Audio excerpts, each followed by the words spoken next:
नमस्कार दोस्तों, मैं अरुण झा शास्त्री ज्योतिष परामर्श फॉर यू में आपका स्वागत करता हूं। दोस्तों, आज का हमारा विषय है शिवलिंग की स्थापना, उसके लक्षण और पूजन की विधि का वर्णन तथा शिव पद की प्राप्ति कराने वाले सत्कर्मों का विवेचन।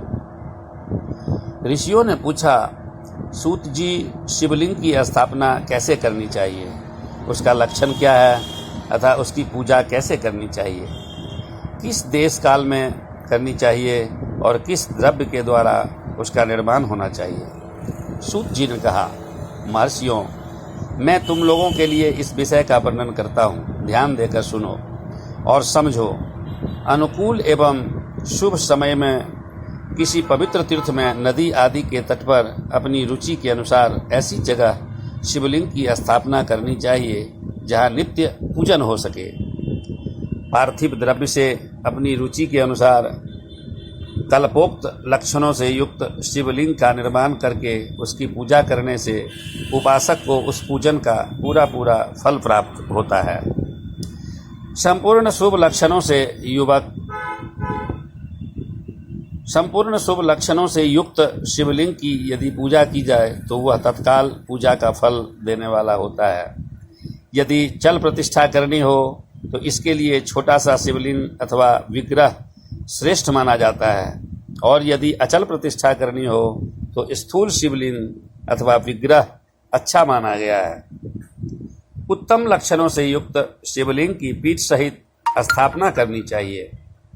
शिवलिंग का पीठ मंडलाकार यानी गोल, चौकोर, त्रिकोण अथवा खाट के पाए की भांति ऊपर नीचे मोटा और बीच में पतला होना चाहिए।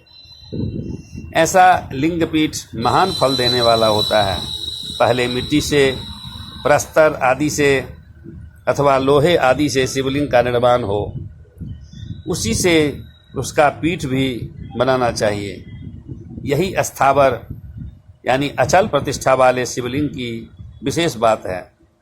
पर चल प्रतिष्ठा वाले शिवलिंग में भी लिंग और पीठ का एक ही उपादान होना चाहिए, किंतु बाण लिंग के लिए यह नियम नहीं है।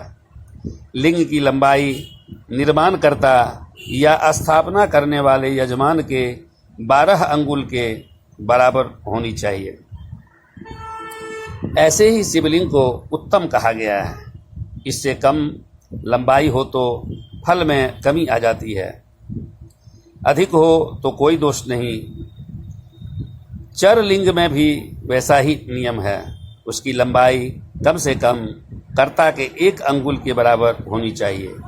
उससे छोटा होने पर अल्प फल मिलता है, किंतु उससे अधिक होना दोष की बात नहीं है।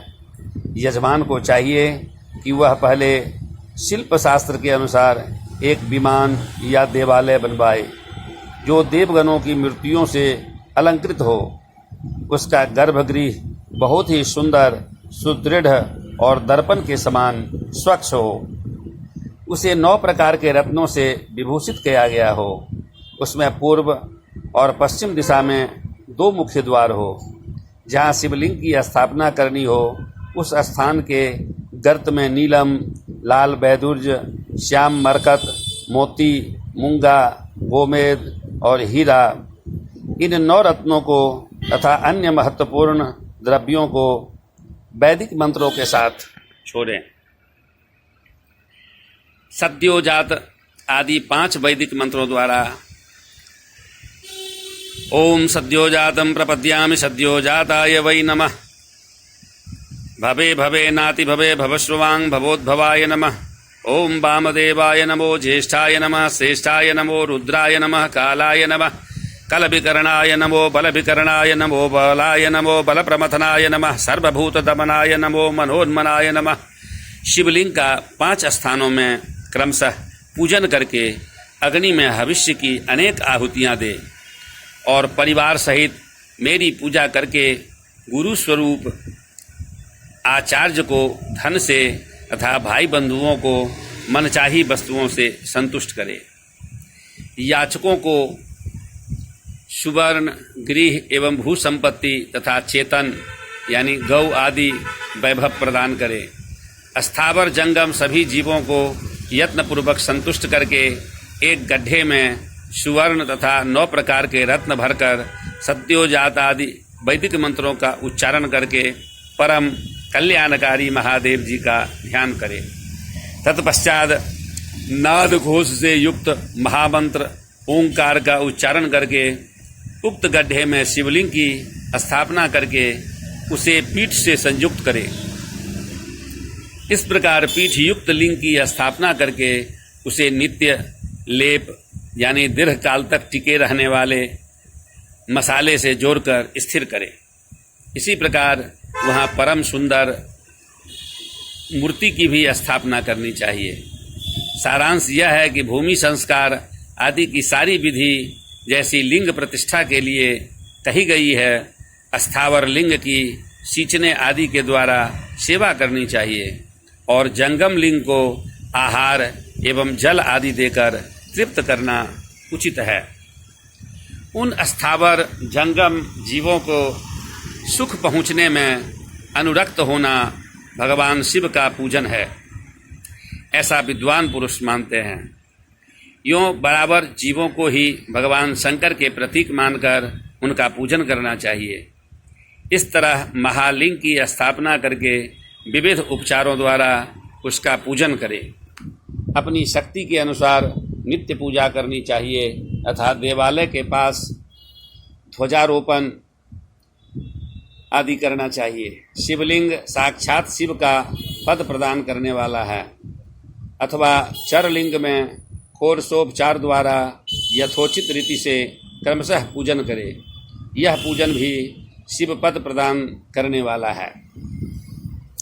आवाहन, आसन, अर्घ्य, पाद्य, पाद्यांग, आचमन, अभ्यंग पूर्वक स्नान, वस्त्र एवं यज्ञोपवीत, गंध पुष्प, धूप दीप, नैवेद्य, तांबूल, समर्पण, निराजन, नमस्कार और विसर्जन, ये 16 उपचार हैं अथवा अर्घ्य से लेकर नैवेद्य तक विधिवत पूजन करें। अभिषेक, नैवेद्य, नमस्कार और तर्पण ये सब यथाशक्ति नित्य करें। इस तरह किया हुआ शिव का पूजन शिव प्रद की प्राप्ति कराने वाला होता है अथवा किसी मनुष्य के द्वारा स्थापित शिवलिंग में, ऋषियों द्वारा स्थापित शिवलिंग में, देवताओं द्वारा स्थापित शिवलिंग में, अपने आप प्रकट हुए स्वयंभू लिंग में तथा अपने द्वारा नूतन स्थापित हुए शिवलिंग में भी उपचार समर्पण पूर्वक जैसे तैसे पूजन करने से या पूजन की सामग्री देने से भी मनुष्य ऊपर जो कुछ कहा गया है वह सारा फल प्राप्त कर लेता है। क्रमशः परिक्रमा और नमस्कार करने से भी शिवलिंग शिव पद की प्राप्ति कराने वाला होता है। यदि निम्न पूर्वक शिवलिंग का दर्शन मात्र कर लिया जाए तो वह भी कल्याणप्रद होता है। मिट्टी, आटा, गाय के गोबर, फूल, कनेर के फूल, फल, गुड़, मक्खन, भस्म अथवा अन्न से भी अपनी रुचि के अनुसार शिवलिंग बनाकर तदनुसार उसका पूजन करे अथवा प्रतिदिन 10,000 प्रणव मंत्र का जप करे अथवा दोनों संध्याओं के समय 1-1 सहस्त्र प्रणव का जप किया करे। यह क्रम भी शिवपद की प्राप्ति कराने वाला है, ऐसा जानना चाहिए। जप काल में मकरांत प्रणव का उच्चारण मन की शुद्धि कराने वाला होता है। समाधि में मानसिक जप का विधान है तथा अन्य सब समय भी उपांशु जप यानी धीमे स्वर में उच्चारण करना कि दूसरा कोई सुन ना सके, ऐसा जप को उपांशु कहते हैं, ही करना चाहिए। नाद और बिंदु से युक्त ओंकार के उच्चारण को विद्वान पुरुष समान प्रणव कहते हैं। यदि प्रतिदिन आदरपूर्वक 10,000 पंचाक्षर मंत्र का जप किया जाए अथवा दोनों संध्याओं के समय 1-1 सहस्त्र का ही जप किया जाए तो उसे शिवपद की प्राप्ति कराने वाला समझना चाहिए।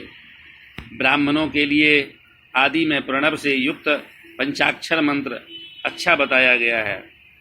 कलश से किया हुआ स्नान मंत्र की दीक्षा, मातृकाओं का न्यास, सत्य से पवित्र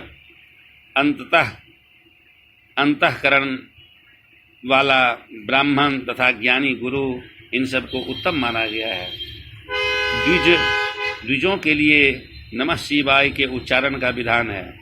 द्विजेतरों के लिए अंत में नमः पद के प्रयोग की विधि है, अर्थात वे शिवाय नमः इस मंत्र का उच्चारण करें। स्त्रियों के लिए भी कहीं कहीं विधि पूर्वक नमो अनंत उच्चारण का ही विधान है, अर्थात वे भी शिवाय नमः का ही जप करें।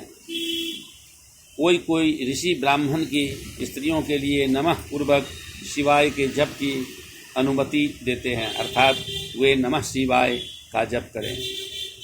पंचाक्षर मंत्र का 5 करोड़ जप करके मनुष्य भगवान सदाशिव के समान हो जाता है। 1, 2, 3 अथवा 4 करोड़ का जप करने से क्रमशः ब्रह्मा, विष्णु, रुद्र तथा महेश्वर का पद प्राप्त होता है।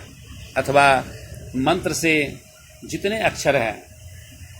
में जितने अक्षर हैं उनका पृथक पृथक 1 लाख जप करे, अथवा समस्त अक्षरों का एक साथ ही जितने अक्षर हो उतने लाख जप करे। इस तरह के जप को शिव पद की प्राप्ति कराने वाला समझना चाहिए। यदि 1000 दिनों में प्रतिदिन 1 सहस्त्र जप के क्रम से पंचाक्षर मंत्र का 10 लाख जप पूरा कर लिया जाए और प्रतिदिन ब्राह्मण भोजन कराया जाए तो उस मंत्र से अभिष्ट कार्य की सिद्धि होने लगती है। ब्राह्मण को चाहिए कि वह प्रतिदिन प्रातःकाल 1008 बार गायत्री का जप करे। ऐसा होने पर गायत्री क्रमशः शिव का पद प्रदान करने वाली होती है। वेद मंत्रों और वैदिक सूक्तों का भी नियम पूर्वक जप करना चाहिए। वेदों का पारायण भी शिव पद की प्राप्ति कराने वाला है, ऐसा जानना चाहिए।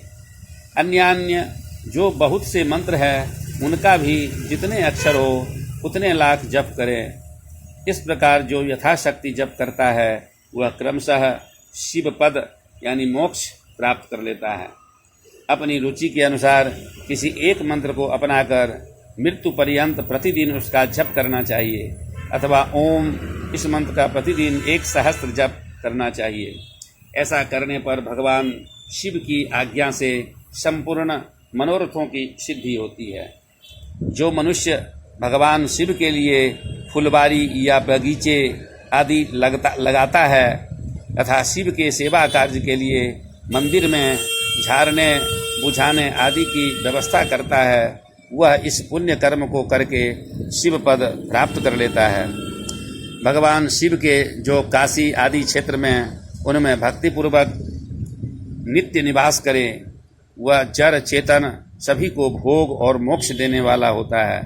अतः विद्वान पुरुष को भगवान शिव के क्षेत्र में आमरण निवास करना चाहिए। पुण्य क्षेत्र में स्थित बाबरी, कुआं और पोखरे आदि को शिवगंगा समझना चाहिए। भगवान शिव का ऐसा ही वचन है। वहाँ स्नान, दान और जप करके मनुष्य भगवान शिव को प्राप्त कर लेता है। अतः मृत्यु पर्यंत शिव के क्षेत्र का आश्रय लेकर रहना चाहिए। जो शिव के क्षेत्र में अपने किसी मृत संबंधी का दाह, दशाह, मासिक श्राद्ध, सपिंडीकरण अथवा वार्षिक श्राद्ध करता है, अथवा कभी भी शिव के क्षेत्र में अपने पितरों को पिंड देता है, वह तत्काल सब पापों से मुक्त हो जाता है और अंत में शिव पद प्राप्त करता है। अथवा शिव के क्षेत्र में 7, 5, 3 या एक ही रात निवास कर ले, ऐसा करने से भी क्रमशः शिव पद की प्राप्ति होती है। लोक में अपने अपने वर्ण के अनुसार सदाचार का पालन करने से भी मनुष्य शिव पद को प्राप्त कर लेता है। वर्णानुकूल आचरण से तथा भक्ति भाव से वह अपने सत्कर्म का अतिशय फल पाता है। कामना पूर्वक किए हुए अपने कर्म के अभिष्ट फल को शीघ्र ही पा लेता है। निष्काम भाव से किया हुआ सारा कर्म साक्षात शिव पद की प्राप्ति कराने वाला होता है। दिन के 3 विभाग होते हैं, प्रातः, मध्याह्न और सायाह्न, इन तीनों में क्रमशः एक एक प्रकार के कर्म का संपादन किया जाता है। प्रातःकाल को शास्त्र विहित नित्य कर्म के अनुष्ठान का समय जानना चाहिए। मध्याह्न काल स्वकाम कर्म के लिए उपयोगी है अथवा सायंकाल शांति कर्म के उपयुक्त, ऐसा जानना चाहिए। इसी प्रकार रात्रि में भी समय का विभाजन किया गया है। रात के 4 प्रहर में से जो बीच के 2 प्रहर हैं उन्हें निशीथ काल कहा गया है।